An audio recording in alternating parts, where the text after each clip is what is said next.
Assalamualaikum Mbak. Oke Mbak Arisa sama Mbak Leni, sekedar mau tanya aja ya Mbak, kalau misalnya sedang khutbah Jumat, kita nih atau enggak orang yang jamaahnya itu sedang melakukan kegiatan lain seperti pegang HP atau ngobrol sama orang lain, kira-kira boleh nggak menurut Mbak Arisa gimana? Oke, kalau menurut aku sih ya lebih afdolnya kita itu lebih mendengarkan khutbah itu sendiri biar amalnya itu lebih afdol gitu aja. Berarti boleh nggak intinya? Enggak. Enggak ya. Kalau Mbak Leni gimana? Ya saya sependapat itu kalau pas khutbah itu kita harus hikmat mendengarkan imam khotib berbicara gitu. Jadi kita tidak boleh melakukan aktivitas apapun karena kan khutbah Jumat itu sebagian dari rakaat sholat Jumat gitu. Berarti kalau kita ibaratnya ngobrol gitu kayak seperti menduakan gitu ya? Ya, gitu. Wah, ada orang yang lagi main musik nih, dia pegang gitar. Yuk kita samperin yuk, kita tanya-tanya. Permisi Mbak, Masnya namanya siapa? Sony. Mas Sony, Mbaknya? Mbak Syifa. Kalau misalnya ada orang yang khutbah, nah di situ kita melakukan kegiatan lain seperti ngobrol, main HP atau apalah, intinya kegiatan lainnya.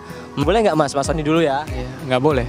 Ya nggak boleh kalau misalkan kita niat emang mau sholat Jumat ya udah ikutin kalau ibaratnya prosedurnya gitu ya sesuai dengan syariat Islam gitu. Sebenarnya harus bagaimana saat ada khutbah Jumat ya sebaiknya mah kita diam gitu ngikutin dan sesuai gitu sama ya, tuntunan yang ada.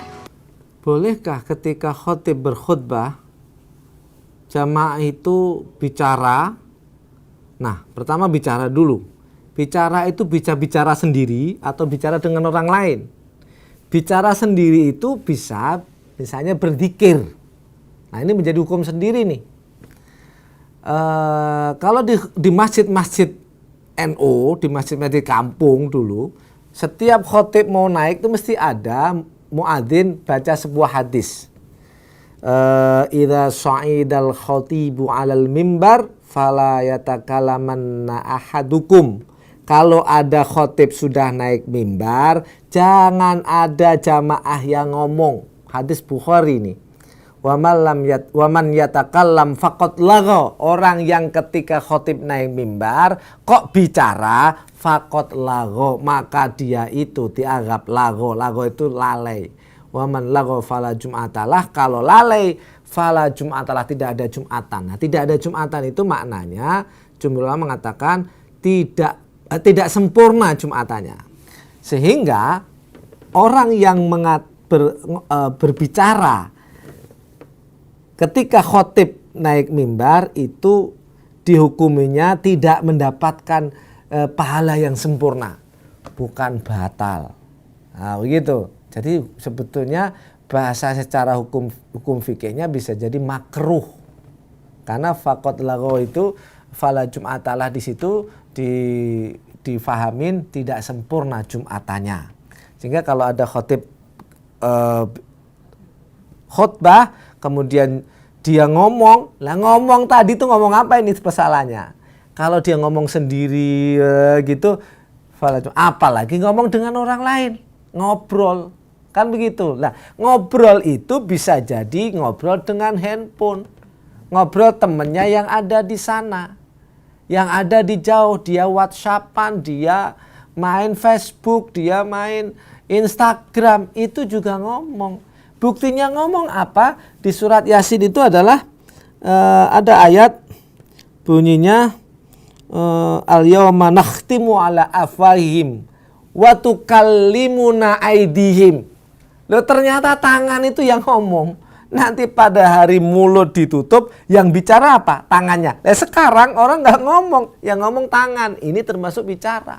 Berarti kalau dia main handphone itu termasuk lagho. Jumatannya tidak sempurna pahalanya. Jadi kalau kita Jumatan, kita harus mendengarkan. Kecuali, nah ini ada ulama mengatakan, kalau dia itu misalnya khotibnya nggak dengar nih. Nggak dengar, jauh, masjidnya besar di belakang, boleh nggak dia itu zikiran?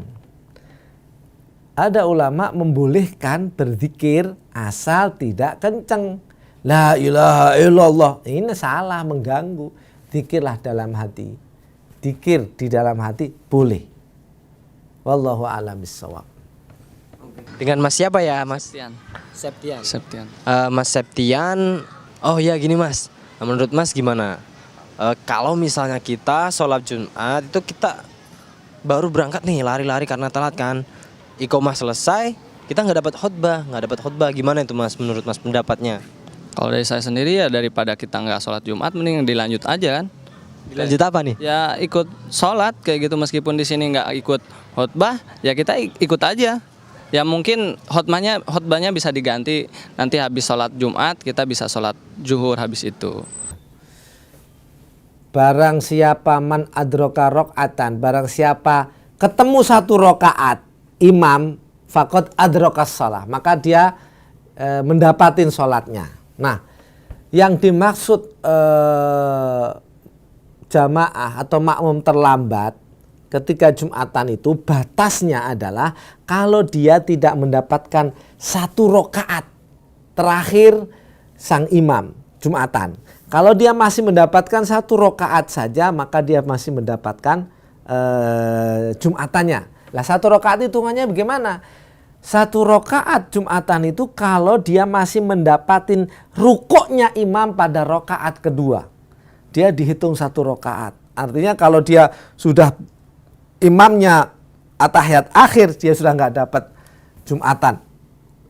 Tapi ingat, ada sebuah hadis, barang siapa meninggalkan Jumat 3 kali berturut-turut, maka dia dianggap kafir. Fakot kafar. Nah, kafar itu bukan kafir boleh dibunuh. Berarti ini imannya dipertanyakan lah, kira-kira begitu. Sekali lagi, kalau kita masbuk istilahnya, makmum kita terlambat Jumatan, asal masih ketemu 1 rakaat imam terakhir, faqad adraka Jum'ah, maka dia masih mendapat 1 Jumatan. Wallahu a'lam bishawab. Oke pemirsa NU Channel dimanapun Anda berada, tak terasa kita udah mau selesai ya. Saya mau pamit dulu. Bye. Wallahul muwaffiq ila aqwamit thoriq. Wassalamualaikum warahmatullahi wabarakatuh.